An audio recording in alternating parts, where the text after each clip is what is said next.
क्या आपने कभी सोचा है कि भगवान शिव ने एक बैल को अपना वाहन क्यों बनाया? क्या वह सिर्फ एक पशु था या फिर कोई महान आत्मा? आज हम जानेंगे उस बालक की कथा जो भक्ति, श्रद्धा और समर्पण से स्वयं महादेव का सबसे प्रिय बन जाता है। यह है नंदी की अनसुनी और रहस्यमयी पौराणिक कथा। बहुत समय पहले की बात है। एक तपस्वी ऋषि थे, शिलाद ऋषि।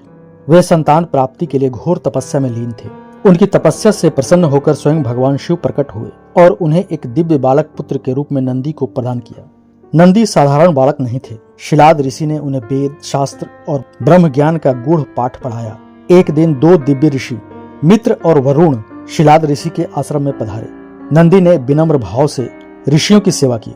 जब ऋषि जाने लगे तो उन्होंने शिलाद ऋषि को दीर्घायु होने का आशीर्वाद तो दिया, लेकिन नंदी को नहीं। शिलाद ऋषि ने पूछा, आपने मेरे पुत्र को आशीर्वाद क्यों नहीं दिया? ऋषियों ने उत्तर दिया, क्योंकि नंदी अल्पायु है। यह सुनकर शिलाद ऋषि चिंतित हो गए।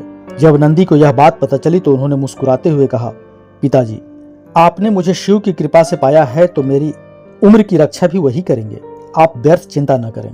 इसके बाद नंदी अकेले भुवन नदी के तट पर तपस्या करने चले गए। वे कठोर तप करते रहे, ध्यान, जप, उपवास। समय बीतता गया। अंततः शिव प्रकट हुए। शिव बोले, वत्स, तुम्हारी भक्ति से मैं प्रसन्न हूँ, वर मांगो।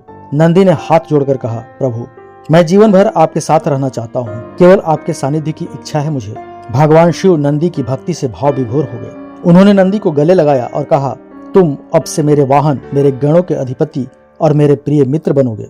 और वहीं नंदी को बैल का चेहरा प्रदान किया गया, जो बल, शक्ति और शुद्धता का प्रतीक है। सिर्फ यही नहीं, सुमेरियन, बेबीलोनिया, असीरियन और सिंधु घाटी सभ्यताओं में भी बैल की मूर्तियां बनाई गई हैं। भारत में बैल को महिष कहा गया और इसी से शिव का एक नाम महेश भी पड़ा। गायों में कामधेनु जैसी सर्वोच्च गाय है, वैसे ही बैलों में नंदी को श्रेष्ठ माना जाता है। नंदी केवल एक वाहन नहीं, वह भक्ति का प्रतीक, शक्ति का स्तंभ और मोह माया से परे रहने वाले साधक हैं। उनका जीवन हमें सिखाता है, अगर नियत पवित्र हो और भक्ति सच्ची हो, स्वयं भगवान भी अपने भक्त को गले लगाते हैं। अगर आपको यह कथा रोचक और आध्यात्मिक लगी हो तो वीडियो को लाइक करें, संस्कृति दुनिया को सब्सक्राइब करें और कमेंट में लिखें, हर हर महादेव, जय शिव शंभू, जय नंदी बाबा।